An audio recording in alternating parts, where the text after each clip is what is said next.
The death toll in Italy is now higher than anywhere else in the world, including China. Another 427 people have died in the past 24 hours alone, bringing the death toll to more than 3,400. Mark Lowen is in Rome for us now. Mark. Sophie, it feels like a hole that Italy just can't plug. The daily loss of hundreds of lives. Coronavirus fatalities in this country of 60 million people, now higher than in China, with a population of 1.5 billion. It's brought one of the world's best healthcare systems to its knees. We've gained exclusive access to pictures from one of the hospitals under extreme strain. A snapshot tonight of Italy's agony. In this theatre of war, the heroes hardly rest. Brescia in northern Italy is seeing one of the highest rises in daily cases. The hospital is overwhelmed, but resilient. There's a strong commitment from all doctors and nurses. Sometimes they come in even when they're not on shift. Or after they're on at nights, they come in the morning after to help us out.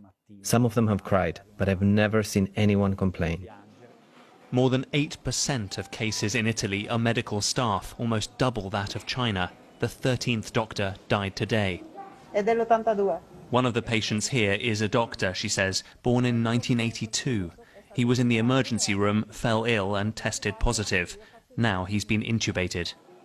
Thousands of medics are being recalled from retirement and rushed in from university to help, but still they're desperate. I think our hospital is reaching breaking point. We don't just need more beds, but we need workers. We need equipment to protect our staff. We need ventilators. The spread of the virus is too fast for us to keep up. In this outbreak, not even the dead are left in peace. Overnight, the military moved coffins from nearby Bergamo to other areas to ease pressure on bursting crematoria. From one town that's cut cases to zero through mass testing and quarantine, a warning to Britain over its slower response. I feel very sorry because I've been living in England with 25 years and I left my wife and my son there. So for me it's very sad to see that they're doing exactly the same mistake that they did in Italy. Well, it will lead to an outbreak which will be the same size or even worse the one that we are seeing in Lombardy. Restrictions on movement here are now set to be extended, with most venues remaining closed and schools shut well into April. Italy's lockdown is the model being adopted elsewhere. Public transport and traffic are still running, but people are only going out in urgent need. And it's orderly, with measured queues for the supermarket as people are allowed in one by one. The fruit and vegetables are stocked as normal. There's very little sense of panic buying here. And with the loo rolls, well, some brands are down, but with this level of outbreak, Italians are behaving, on the whole, rationally. But the virus has left this wounded, ageing population isolated from each other and from the outside world. The book she reads is called Fear.